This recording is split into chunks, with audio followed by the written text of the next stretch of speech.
अच्छा जी। अच्छा, अब हम आपको बताएंगे कि बाजू पे इंजेक्शन किस तरह से लगाया जाता है। अक्सर आप लोग जब अताई डॉक्टरों के पास जाते हैं तो वो मोस्टली जो इंजेक्शन लगाते हैं वो ट्राइसेप पे लगा देते हैं, जो या जहां उनका दिल करता है वहां पे लगा देते हैं।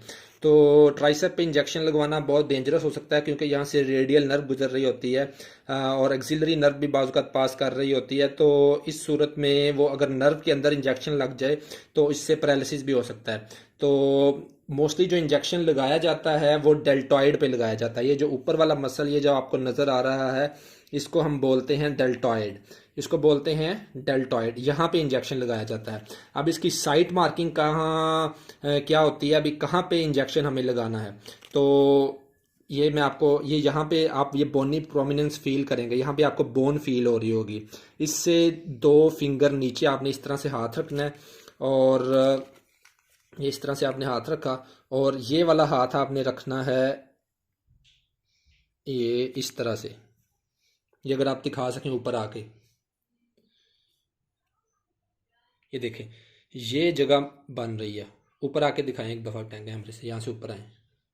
ये, तो इसके दरमियान में ये वाली जगह बन रही है, यहाँ पे हम इंजेक्शन लगाएंगे, यहाँ पे। ठीक है जी। अच्छा जी, ये हमने मार्क कर लिया, ये वाली जगह को हमने मार्क कर लिया, और इसको अब हम ये साफ़ करेंगे अल्कोहल स्वैब से। इसको हम साफ़ करेंगे, इस इंजेक्शन साइट को अच्छे से क्लीन करेंगे। एक बात जो मैं बताना भूल गया और जो बहुत ज़रूरी है कि इंजेक्शन लगाने से पहले आपके खुद के हाथ भी साफ़ होने चाहिए। ठीक है, आप अपने हाथ धो लें, सैनिटाइज कर लें, किसी भी तरीके से आपके हाथ साफ़ होने बहुत ज़रूरी हैं। ये हमने इंजेक्शन साइट को अब हम क्लीन कर रहे हैं।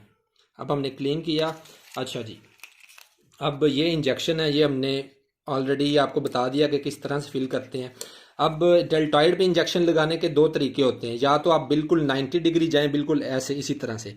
अगर मसल बल्क कम है तो फिर आप 45 डिग्री भी जा सकते हैं। आपने मेक श्योर ये करना है कि बोन को टच ना हो, ये जो सुई आप लगा रहे हैं ये बोन को टच ना हो।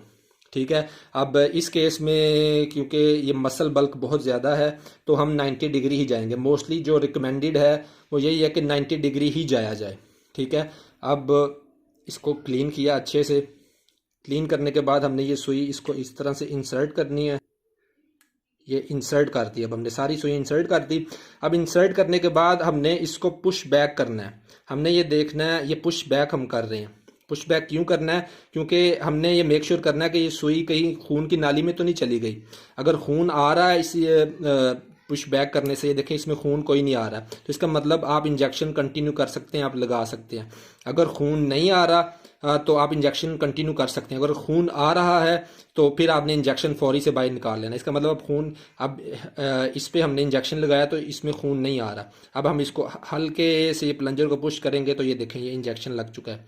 अब इंजेक्शन लग चुका है, अब आराम से इसको बाहर निकाल लें, और ये जहाँ पे इंजेक्शन साइड थी उसको अच्छे तरीके से आप इसको मसाज कर दें वहाँ पे, ताकि जो इंजेक्शन एक जगह पे रुक गया है वो वहाँ पे रुके ना। या आप इसको मसाज करें। लें जी, आप इंजेक्शन बाजू पे लगाने का तरीका आपको बता दिया गया।